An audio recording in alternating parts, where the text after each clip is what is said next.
Assalomu alaykum. Anglayotganinglar tarixiy tazkira asar Ediqut o'g'lonlari Mo'yitlar jamiyati. Avtori Ömerjan Sidiq. Abdurhim Mo'yiti. Abdurhim Mo'yiti Musul Mo'yitining 3-chi o'g'li bo'lib, 1912-yili Turpan Ostonada tug'ilgan. 1918-yildan 1924-yilgacha Maqsudiya maktabida o'qigan. 1924-yilidan 1932-yilgacha oila ishlariga yordamlashgan. 1932-yili Maqsud Mo'yti, Mahmud Mo'ytilar boshlig'ida qo'zg'algan Turpan dehqonlar qo'zg'olonga qatnashgan. Qo'zg'olonchi qo'shin bilan birga qonliq janglarni peshidan kechirib, Mahmud Shijong va Xo'janiyaz hojilar bilan birga Qashqar shahriga borgan. 1934-yili Mahmud Shijongning kuch chiqarishi bilan bir turkum yoshlar qatorida O'zbekiston poytaxti Toshkent shahriga berib, O'rta Osiyo universitetining ma'muriy huquq fakultetida 2 yil o'qib, 1936-yili 7-oyda o'qishni g'albalik tamomlab, cho'chak orqali Urumchiga qaytib kelgan. Urumchiga kelganda Shingsey uni o'lkalik siyosiy maslahat kengashiga xizmatga o'rinlashtirgan.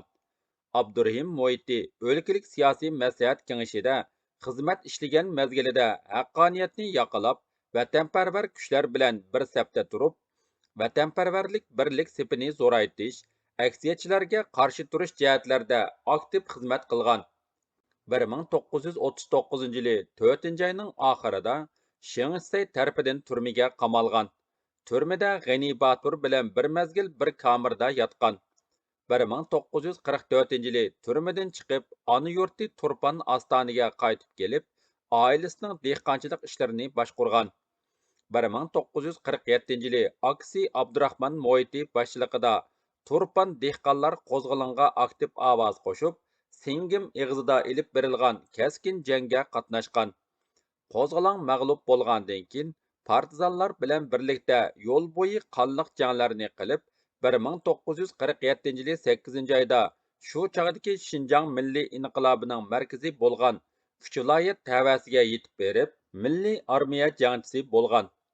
Abdurhim Mo'yti 1949-yili Ostonaga qaytib kelib, savdo qilish va Lanju shahrida o'ltiraqlashib qolgan tuqqini Abduxoliqni yo'qlab kelish uchun Turpanning quruq uzum qatorliq yerlik mahsulotlarini elib Lanjuga borgan.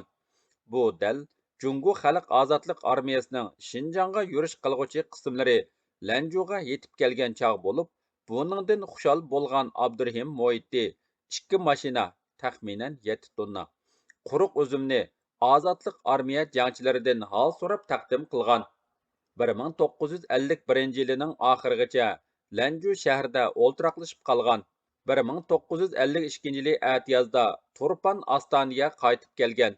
Bu ijara haqqini kemaytish, zo'magirlarga qarshi turish, sinfiy tarkib ayirish harakati elib berilayotgan chog' bo'lib, xizmat atriti Abdurhim Mo'yitining ahvolini inchga tekshirib, uni vatanparvar ziyoli deb bekitgan. Abdurhim Mo'yti 1952-yilidan 1956-yilgacha otasi Musulboy Singim Eg'izda qurgan paxta ayirish zavodini boshqargan.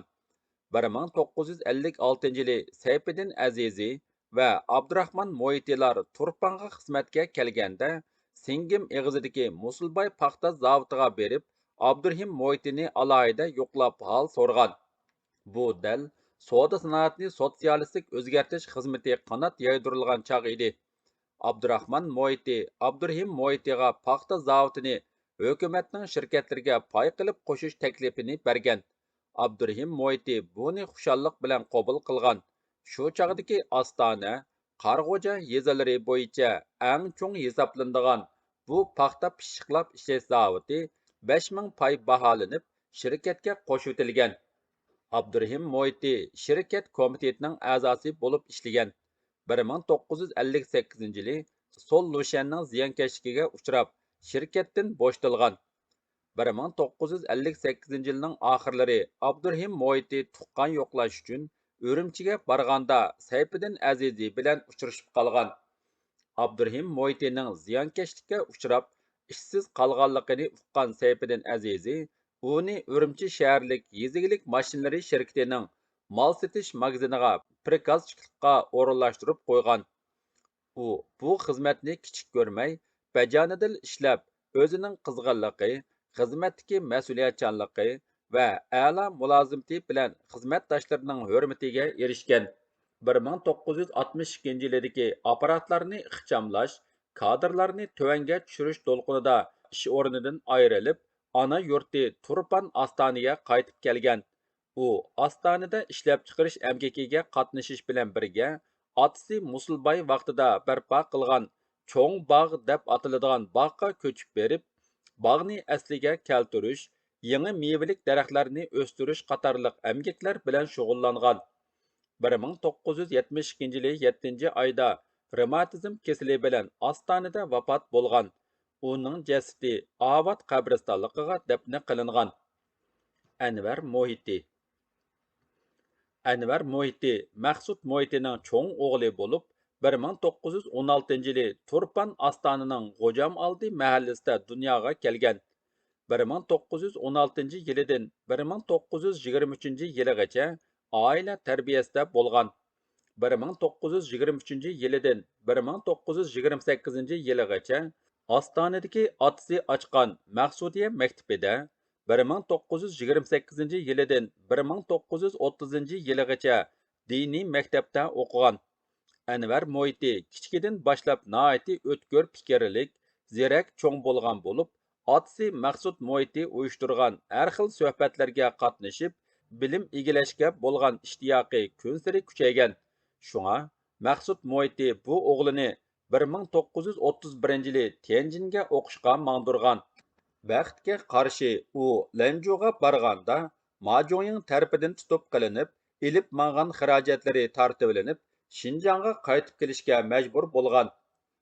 U 1932 yili Xo'janiyaz Hoji Mahmud Mo'ytilar boshchiligidagi dehqonlar qo'zg'olonga qatnashib, 1933 yili Qashqarga borgan.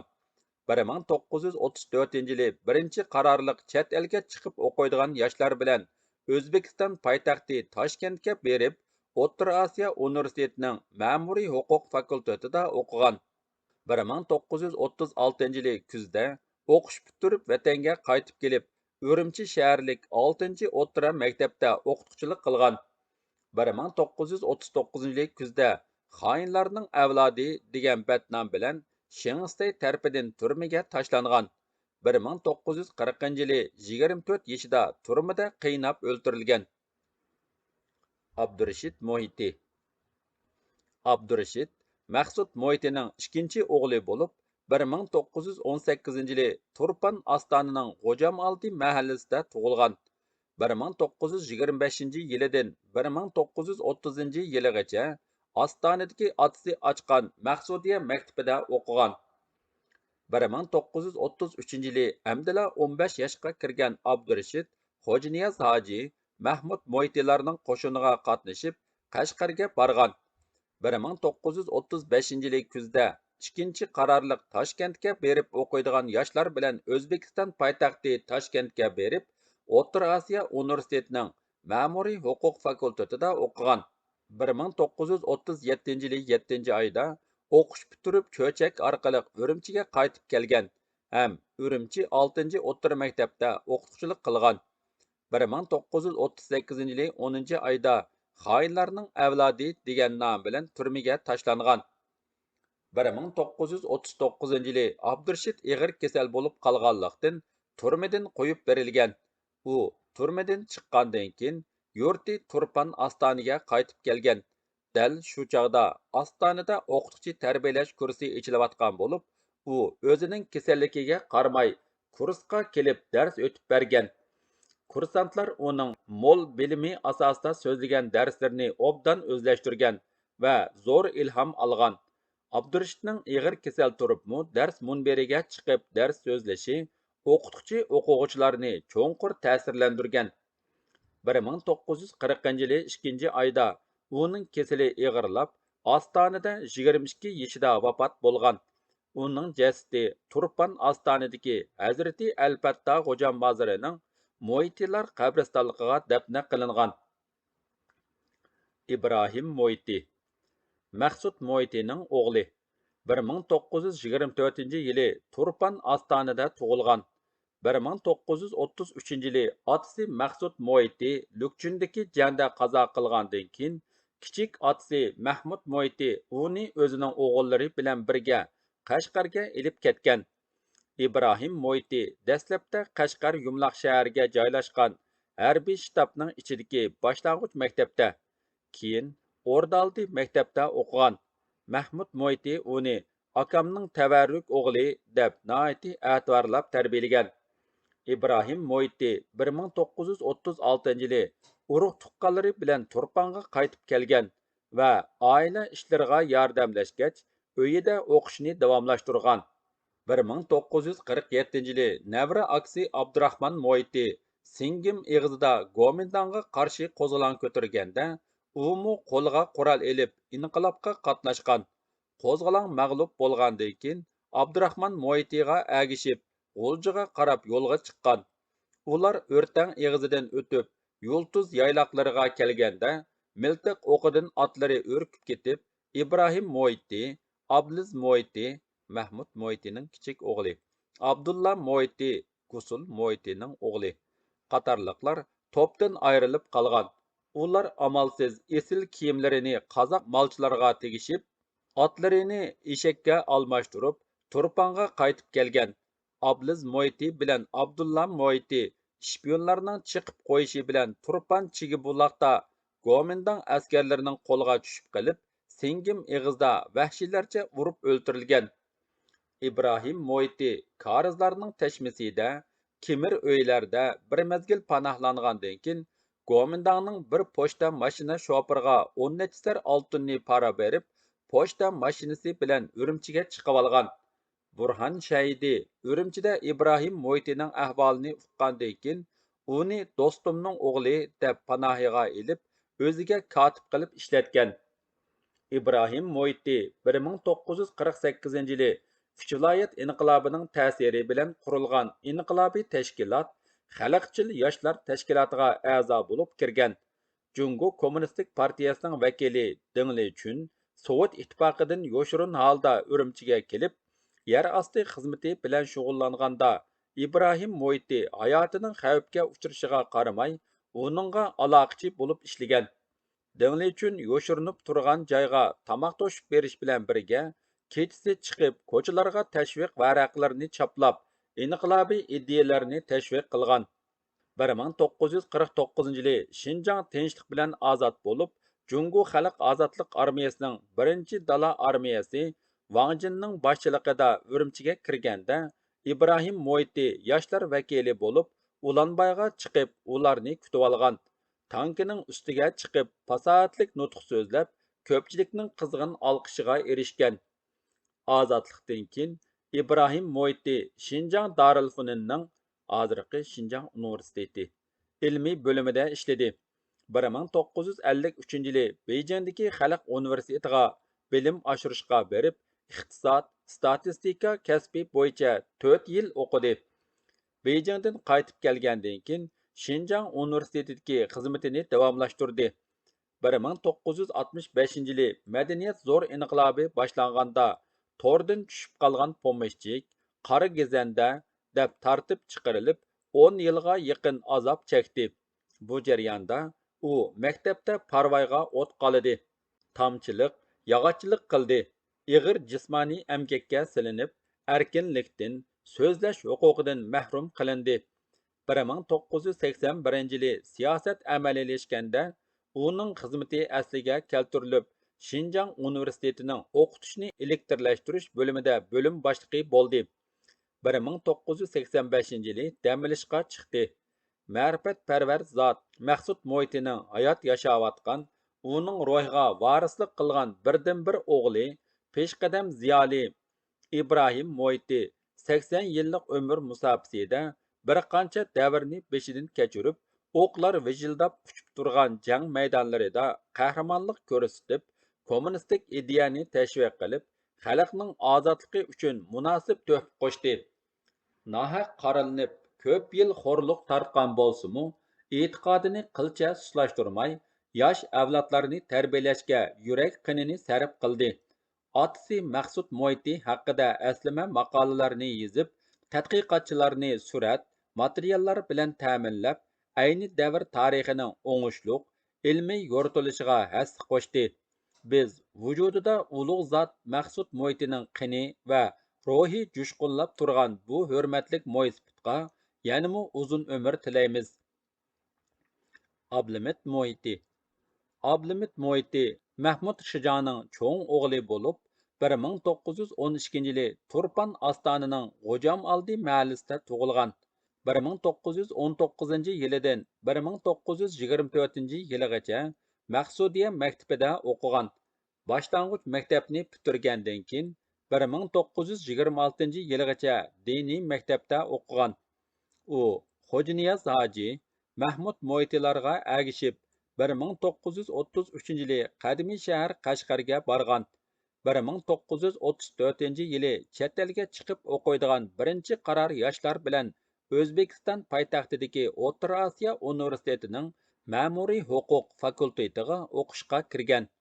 1936-yili o'qishini tamomlab vatanga qaytib kelgan. Urumchiga kelib qizlar 6-maktabida o'qituvchi bo'lgan. 1938-yilning oxiri Shingsey tarafidan qo'lga ilinib, turmaga tashlangan. 1943-yili turmadan chiqib, yana qizlar 6-maktabida o'qituvchi bo'lgan. 1944-yili tantarbiya mashqi qilayotgan o'quvchilar atgan cho'yin to'p Ablimit Mahmudning beshiga tegib ketib, nervisiga ta'sir qilgan. Shuning bilan xizmatdan ayrilib, yurti Turpanga qaytib kelgan. Cumhuriyet qurilgandan keyin 1950-yili Sayfiddin Azizi uni Urumchiga chaqirtib chiqib, Avtonom rayonluq siyosiy maslahat kengashining hay'atligiga ko'rsatib xizmatga o'rinlashtirgan. 1978-yili kasal sababi bilan Urumchida vafot bo'lgan. Abdurhim O'tkir apandining O'yg'ongan zimin nomli romanining 2-qismida mundaq bayonlar bor. Mahmud Moiti 1937-yili 4-oyda Ladakh yo'li bilan Hindistonga qochgandan keyin Urumchi shahrining shimoliy darvozasi sirtidagi maydonda o'tkazilgan ommaviy yig'inda Xo'janiyaz hoji so'zga chiqib, ularni vatan xoinlari, isyonchi o'g'rilar deb qattiq so'kdi. Mahmud Moitining Toshkentda o'qib kelgan o'g'li Ablimit Moitimu dadasiga qarshi uzun nutq so'zlab, "Mening undaq atam yo'q, u xoin" deb qattiq to'lidi. Hamda uning bu nutqi Şinjan gazetida e'lon qilindi. Bu ahvolga qarata Moitilarning hozirgi hayot farzandi 80 yoshga ulashgan İbrahim Maqsud Moiti mundaq deydi: Amaliyotda ayni davrda zolim Shingsey Ablimit Moitini majburlab sahnaga chiqargan. So'z tekstinimi o'zlari tayyor qilib, Ablimit Moitining nomida Şinjan gazetida e'lon qilgan.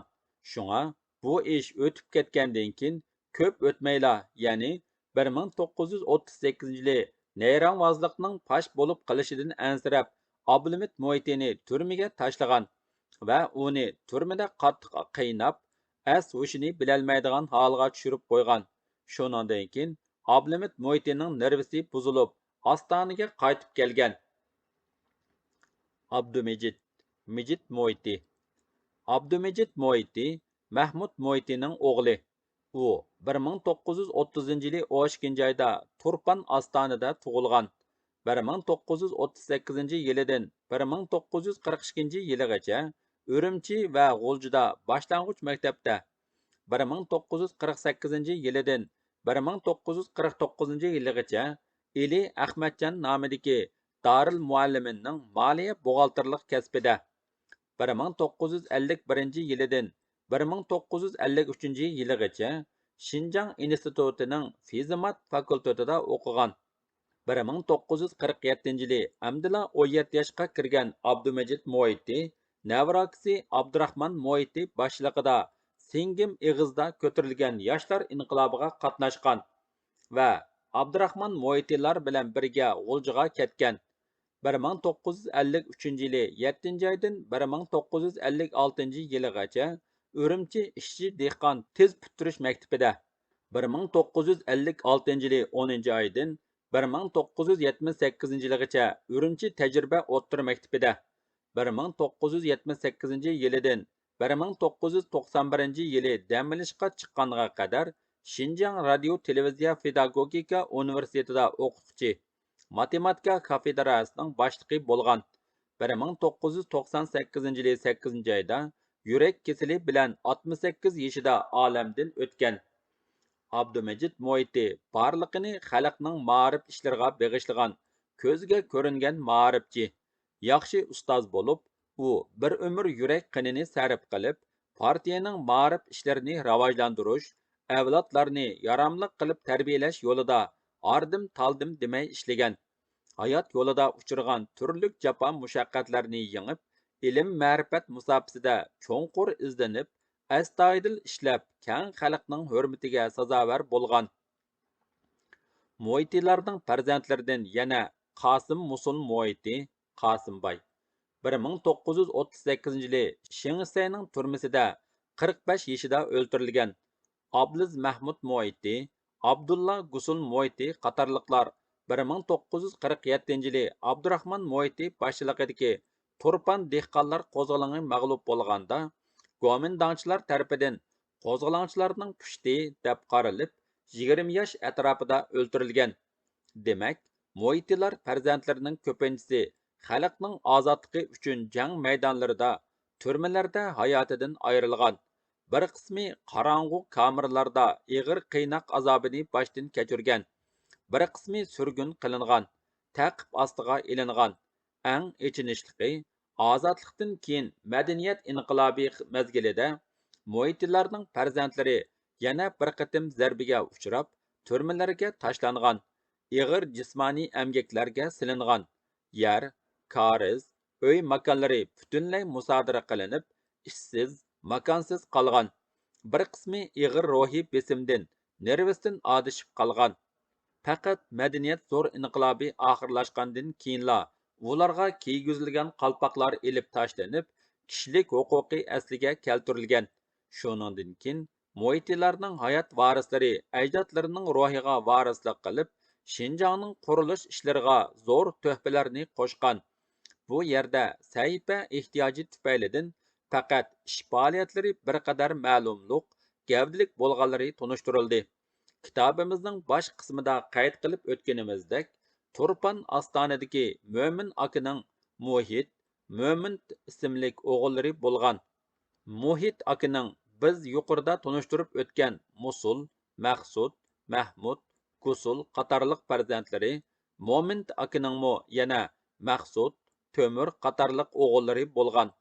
Mo'minning o'g'li Maqsudning Ablimit, Rishid ismli ikki farzandi Moitilar jamiyatining ma'rifatparvarligiga, taraqqiyparvarligiga varislik qilib, hayotida o'chmas izlarni qoldirib, xalqning hurmat to'ridan o'rin olgan. Biz bu ikkalanni tunishtirib o'tishni loyiq topdik. Davomi bor.